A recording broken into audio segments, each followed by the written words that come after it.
ఇక కేంద్ర సంస్థలకు కోట్లలో ఉరసాకు ఊరికే.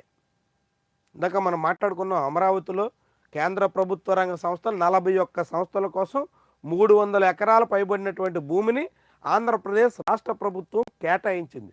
ఆ కేటాయించినటువంటి భూముల్లో ఇప్పటి వరకు కేంద్ర ప్రభుత్వ సంస్థలు నిర్మాణానికి పూనుకోలేదు. అయితే కేంద్ర ప్రభుత్వ రంగ సంస్థల దగ్గర ఆంధ్రప్రదేశ్ ప్రభుత్వం పెద్ద మొత్తంలో వసూలు చేసింది. ఉదాహరణకి ఆర్బీఐ ఏర్పాటు చేయడానికి ఇదే రాజధానిలో ఇదే అమరావతిలో చంద్రబాబు నాయుడు ప్రభుత్వం ఎకరా 4 కోట్ల రూపాయల వరకు వసూలు చేసింది. ఎకరా 4 కోట్ల రూపాయలు. మరి అదే ఉర్సా కంపెనీకి ఎంతకి ఇచ్చారు? ఋషికొండలో అత్యంత విలువైనటువంటి ప్రాంతంలో, అందులోనూ కాపులప్పాళ్ళ కాబోయే ఐటీ హబ్లో ఎంతకిచ్చారు?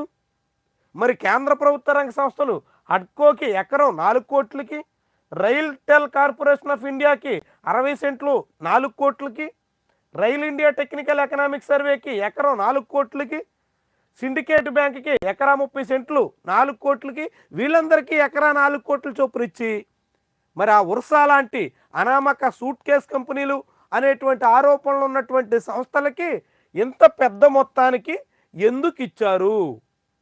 చంద్రబాబు ప్రభుత్వం సమాధానం చెప్పాలి. అంటే ఉర్సాకు ఒక న్యాయం, కేంద్ర ప్రభుత్వ సంస్థలకైతే ఒక న్యాయమా? తమకు కావలసిన వాళ్ళకైతే ఒక రీతి, ప్రభుత్వ రంగ సంస్థలకైతే మరొక నీత. ఇదెక్కడి ద్వంద్వ నీతి?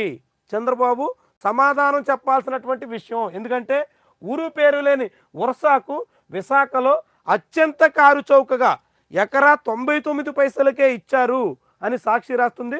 99 పైసలు కాదు, ఎకరా 50 లక్షలు అని ఉర్సా అంటుంది.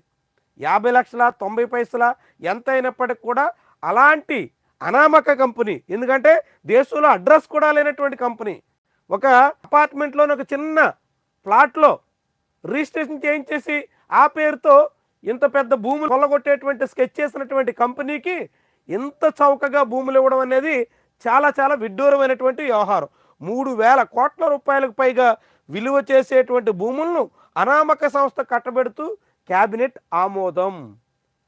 మరి ఎందుకని ఇలాంటి ఉర్సా లాంటి సంస్థలకి 3,000 కోట్ల రూపాయల భూముల్ని అంతంత కారు చౌకగా ఇచ్చారు? అదే సమయంలో ఖరీదైనటువంటి భూముల్ని వీబీసీ ఫెర్టిలైజర్స్ అండ్ కెమికల్స్కి ఎకరా ధర 100 అంటే ₹1 కోటి, అమరావతిలో ఎకరా ₹1 కోటి, ఎల్ఎన్టీకి ఎకరా 1.5 కోటి, ఎకరా 1,00,000, సారీ వీబీసీ ప్రైవేట్ కెమికల్స్కి ఎకరా 1,00,000, ఎల్ఎన్టీకి 1,50,000, జేవియర్ స్కూల్ ఆఫ్ మేనేజ్మెంట్కి 10 లక్షలు, ఎస్ఆర్ఎంకి 50 లక్షలు, విట్కి 50 లక్షలు, ఇండో యూకే హెల్త్ ఇన్స్టిట్యూట్ అనేటువంటి పేరుతో 50 లక్షలు, అదేవిధంగా ఈసా ఫౌండేషన్కి 10 లక్షలు, ఆర్ట్ ఆఫ్ లివింగ్కి 10 లక్షలు. మరి వీళ్ళకి 10 లక్షలు, 5 లక్షలు, 1,50,000 చొప్పున భూమి కట్టబెట్టి కేంద్ర ప్రభుత్వ రంగ సంస్థలకేమో 4 కోట్ల రూపాయల చొప్పున ఎందుకు వసూలు చేశారు? అంటే మీకు కావలసినటువంటి వాళ్ళకి ఒక ధర, ప్రభుత్వ సంస్థలకి మరో ధర. ఎక్కడైనా ప్రభుత్వ సంస్థలకి అవి ప్రజల కోసం పనిచేసే సంస్థలు కాబట్టి వాళ్ళకి తక్కువ రేటుకి ఇస్తారు.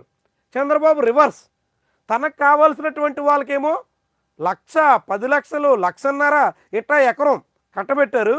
అదే సమయంలో ప్రభుత్వ రంగ సంస్థలకేమో 4 కోట్లు 4 కోట్లు 4 కోట్ల చొప్పున కాజేశారు. అదే సమయంలో ఉర్సా లాంటి సంస్థలకి, ఊరు పేరు లేనటువంటి సంస్థలకి నామమాత్రపు ధరకి 60 ఎకరాల వరకు భూముల్ని కట్టబెట్టేసే దానికోసం సిద్ధమయ్యారు. ఎంత విడ్డూరమైనటువంటి, విచిత్రమైనటువంటి, విస్మయకరమైనటువంటి పాలన ఆంధ్రప్రదేశ్లో నడుస్తుందో చూడండి. దీని మీద ఈరోజు సాక్షి పత్రిక కథనాన్ని ఇచ్చింది. ఆడుతూ పాడుతూ